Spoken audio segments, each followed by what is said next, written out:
Thanks for joining us for Religious Hard Talk. I'm Ian Boyne. Dr. Michael Abrams is in the house, so you know what kind of house call this will be. A very serious discussion about religion.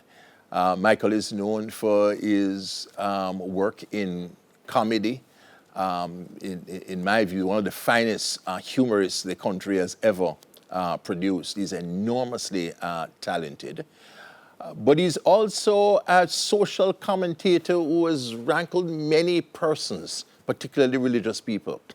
He's a religious skeptic, a deist. But to Christians, he's an atheist. So he certainly is someone who does not believe in the Bible, does not believe that the Bible is the inspired word of God. And in many of his Gleaner columns, he has posed some very serious, very unsettling questions to Christians, questions about the God of the Bible. He does not believe that the God of the Bible is merciful. He does not believe that the God of the Bible is loving. He does not believe that the God of the Bible is worthy of worship.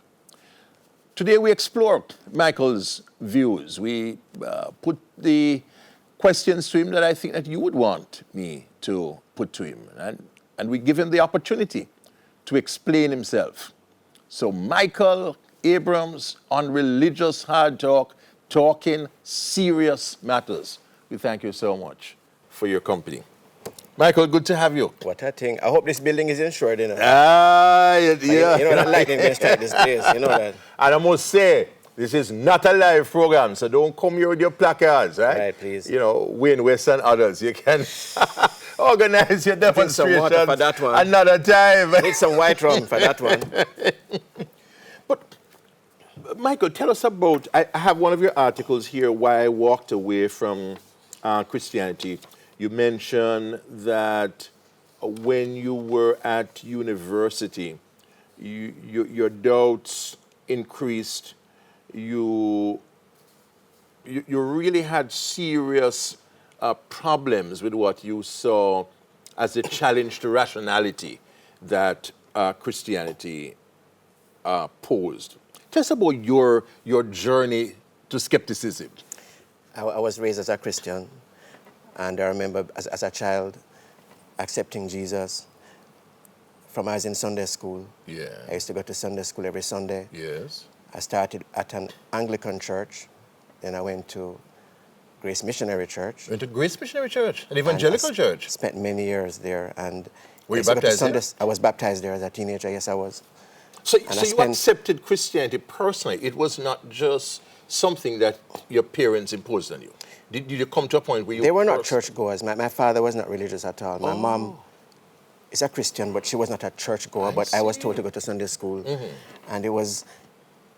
Thinking about, looking back, the way I accepted Christianity, it was really out of fear. And I think many people accept Christianity out of fear, especially when it's presented to us in childhood. Yes, yes. And it was a weird thing looking back, because they would tell us that God is loving and there's no greater love than God's love. And God knows all the hairs on your head and his eyes on the sparrow and all the lilies in the field. But if you don't accept his son, Jesus Christ, you're going to burn in hell forever. Yeah.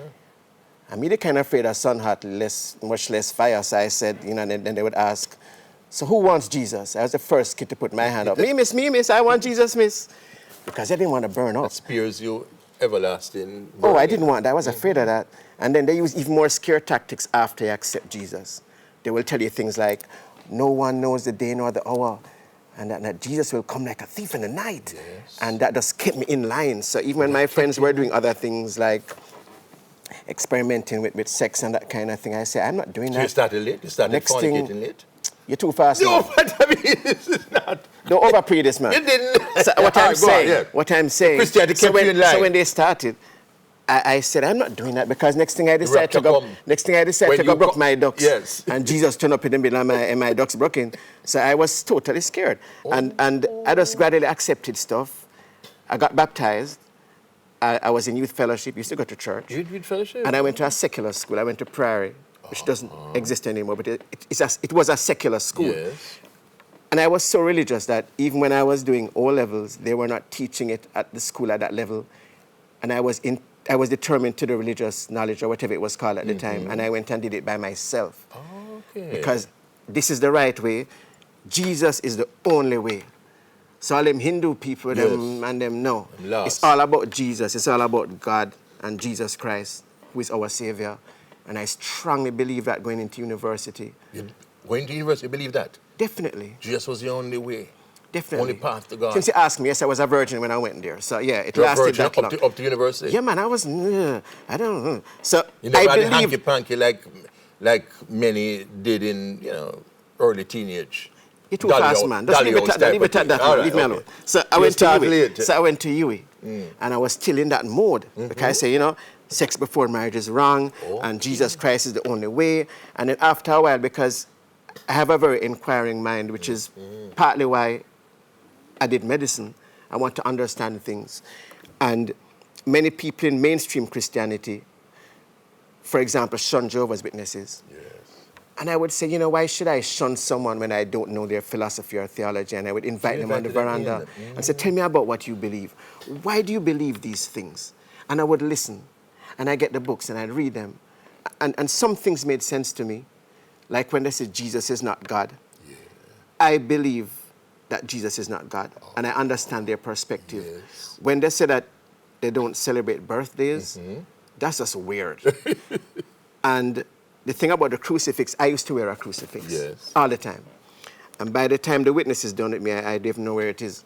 Oh, they convinced you on that? Oh, yes. It was a pagan symbol. Right. But I would listen and I'd try to be objective. Because you can learn things from everybody. Right. And then the Mormons would come, I'd invite them and say, tell me about your belief system. And they told me about Joseph Smith and about this thing about Jesus Christ going to South America. That's weird. Yes. But I listened. And then the more I went on, the more I engaged people of different denominations and learn about their theology. I learned about the Seventh-day Adventist Church. Yes. I have at least 2 copies of The Great Controversy at home. Yes, Mrs. White's book. So it was really trying to understand why people believe what they believe. But that began to show you the wide contradictions among Christians, reading the same book and coming to radically different conclusions. And I tell people you can put an Adventist, a Witness, a Pentecostal, and a Catholic at this table, put the Bible in the middle, and they will never agree on everything. Yeah. But they're going to say my way is the right way. And that amazes me. Yes.